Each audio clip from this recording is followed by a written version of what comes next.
Tengan muy buenos días o buenas tardes dependiendo del momento en el que estén viendo este video. Nuestro equipo es el equipo número 3 y nos tocó hacer la infografía y hablar sobre el tema el carácter. Pero cuando hablamos de carácter, ¿qué es el carácter? El carácter tiene un origen griego y significa marca o incisión. Pero dicho de manera más sencilla o más general, el carácter es la forma en la que un individuo actúa habitualmente ante cualquier tipo de situaciones o en su entorno. A menudo, el carácter se suele definir mediante un rasgo predominante o un rasgo principal dentro de una persona, dentro de la forma de ser de una persona. Por ejemplo, si suele mostrar o exhibir rasgos generosos o despreocupados, desprendidos, se le dice que es altruista. Si sueles tener rasgos muy enfadosos o molestos todo el tiempo, o le cuesta perdonar errores ajenos, se le dirá que es rencoroso, y en ambos casos esto se trata de una generalización.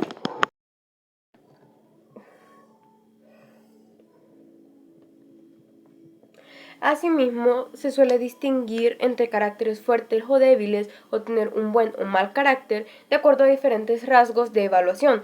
Estos rasgos por lo general se asocian a la irritabilidad, la paciencia, la templanza, resiliencia o sumisión, a la pasividad. ¿Se puede llegar a modificar el carácter?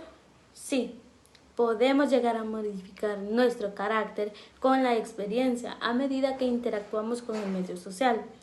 El carácter es uno de los elementos que conforman a la personalidad. Junto con el temperamento, cabe recalcar que el temperamento no puede modificarse. El carácter es una reacción predominante frente a situaciones concretas. Soy Marixa Natalie y les hablaré sobre los factores que influyen en la formación del carácter.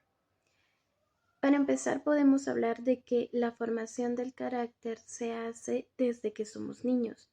Todo se basa en la educación que nos den en casa, en cómo nos formen, en cómo en nuestra cultura, porque a veces tenemos diferentes culturas en casa. Así que allí es donde se empieza a formar el carácter. Cuando un niño es muy activo, cuando un niño tiene muchas habilidades, muchas destrezas, su comportamiento se basa en su carácter. Cuando un niño no tiene pena a socializar, no tiene pena a un público, es gracias a que tiene un carácter forjado. También podríamos decir que cuando eso es lo que forma a un niño para su adultez prácticamente. Cuando somos adultos, podríamos ya especificar lo que son los diferentes tipos de carácter que tenemos. Si somos muy nerviosos, si somos muy coléricos, si somos muy flemáticos, si tenemos distintos tipos de carácter. Es como también a veces también se forma gracias a cómo nosotros enfrentamos la vida, cómo nosotros hemos enfrentado las situaciones. El carácter también es, allí es donde nos ayuda prácticamente lo que es el carácter. Un ejemplo de ellos podría ser una persona que está enferma. Si tiene, su carácter tiene que ver mucho, porque si es una persona que es muy nerviosa, que es muy sentimental, se deprimen más fácilmente estando, no sé, en un hospital, en casa, enfermos. Pero si es una persona muy distinta, si su carácter es muy distinto a esto, también esto le ayuda a que durante su enfermedad no se, que pueda estar más estable emocionalmente y pueda eh, resaltar o le pueda ayudar a poder tomar con más ganas su tratamiento, ponerle más ganas a vivir y tener más fuerza. El estudio del carácter. El estudio del carácter se remonta a la antigüedad, específicamente al siglo IV a.C., con el filósofo griego Teofrasto. Teofrasto fue un discípulo y sucesor inmediato del gran Aristóteles, el cual escribió un libro titulado como Los caracteres, en el que describía una variedad de tipos caracterológicos o también entendidos como tipos morales. Cada carácter presentado en este libro representaba un defecto o vicio predominante. Por ejemplo, el hipócrita, el falso, el arrogante, el indiscreto y otros. Este libro tuvo una gran influencia en la caracterología, estudio del carácter, y fue imitado posteriormente en el siglo XVII por el francés Jean de la Bruyère.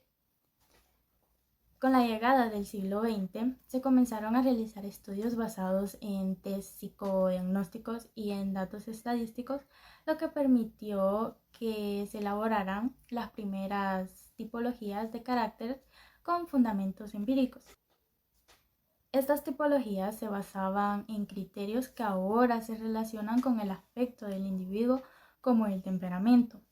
Estas tipologías se pueden agrupar en dos clases. Primero, tipologías que parten de la observación de la constitución física y morfológica de los individuos. Por ejemplo, se consideran características como ser atlético, gordito o delgado para identificar diferentes tipos de caracteres.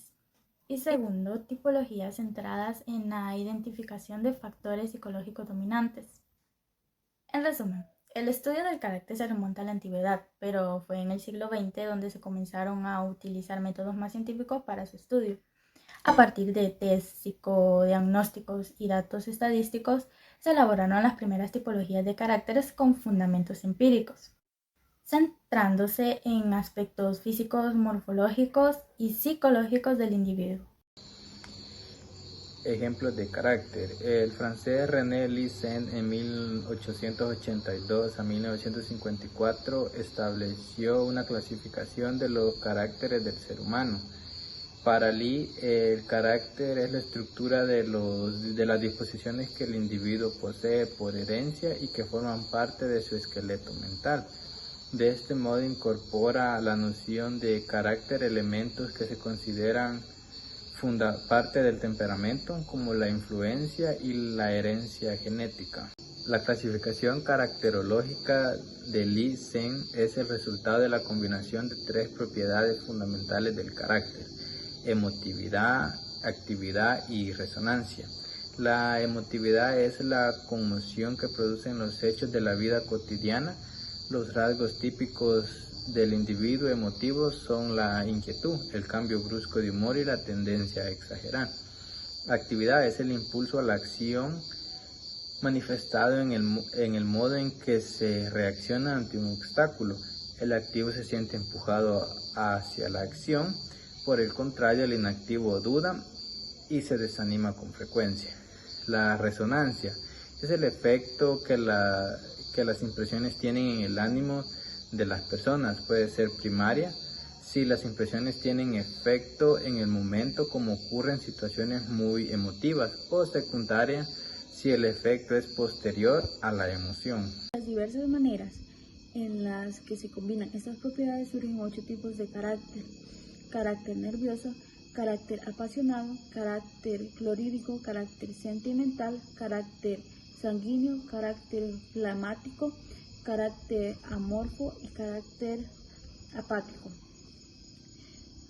Mucho más recientemente, el psiquiatra Robert, desde 1944, propuso un nuevo modelo, el cual es el carácter se refleja de las interacciones de 3 dimensiones, no heredadas o muy poco heredadas, lo cual se modifican a lo largo de la vida.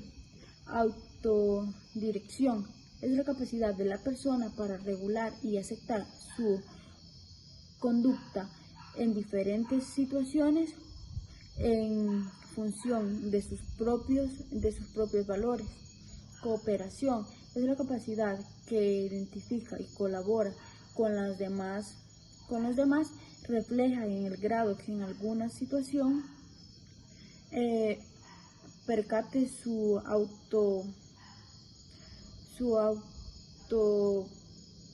que autopercibe como miembro de la sociedad. Autotrascendencia es el conjunto de características de una persona relacionada con su espiritualidad y su característica.